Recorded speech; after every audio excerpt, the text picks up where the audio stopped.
Hi, this video tutorial is on using the TimeBender with an expression pedal while you're using presets. So hopefully you've watched the tutorial on getting started with an expression pedal, so you understand the basics of using the expression pedal in manual mode. Now this is really all about using it with presets and some of the things that happen when you do that. So first of all, let's look at what happens when you store a preset without an expression pedal. So let's unplug our expression pedal. Let's change our preset to have, say, 800 milliseconds of delay. And let's store this. So you hit store once, it flashes. Now you can choose a different location, but I just want to store it in one, so I hit store again. So now that's stored into preset 1. And if I step through my presets, it's 800 milliseconds as I expected. So now, what happens when I plug my expression pedal in and go to that preset? Still says 800 milliseconds. And not only that, but the expression pedal does nothing. Because you stored it without an expression pedal, the expression pedal for the heel and toe values are set to the same thing, and nothing happens when you move the expression pedal. Okay, so that should be pretty obvious. Now, let's look at what happens when let's create a preset that has a different delay time in the heel and the toe. So say 500 milliseconds for the heel, and we'll leave the toe at 800 milliseconds. So I'll actually change it to a second just to be clear here.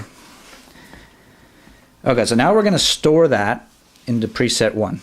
So again, hit it once and it decide where to store it. We want to store it there, so we hit it again. So now we've just stored that preset into memory location 1. Okay, then we'll go back around to manual mode. Now what happens when we go into that preset without the expression pedal plugged in?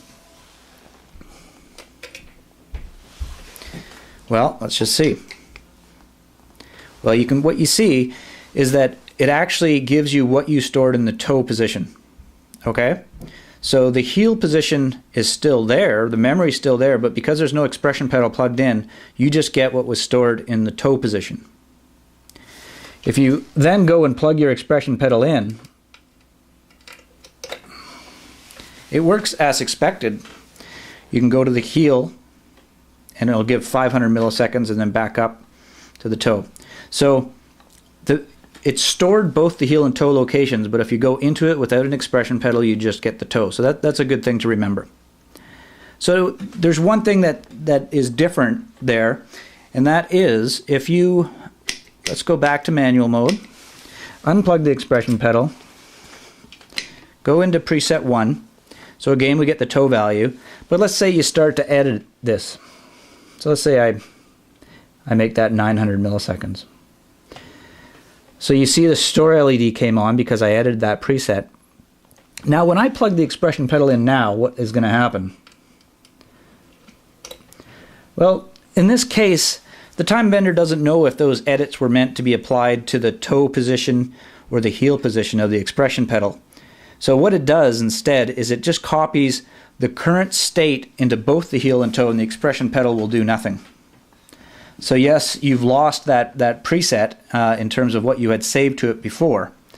But not to worry, because you can always just step around through your presets back to 1, and you have back what you stored there.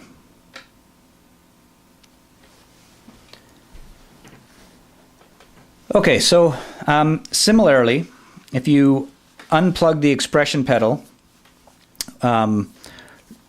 after you've edited something, so let's again go and edit this to be 600 milliseconds, and we'll change the toe to be 800 milliseconds.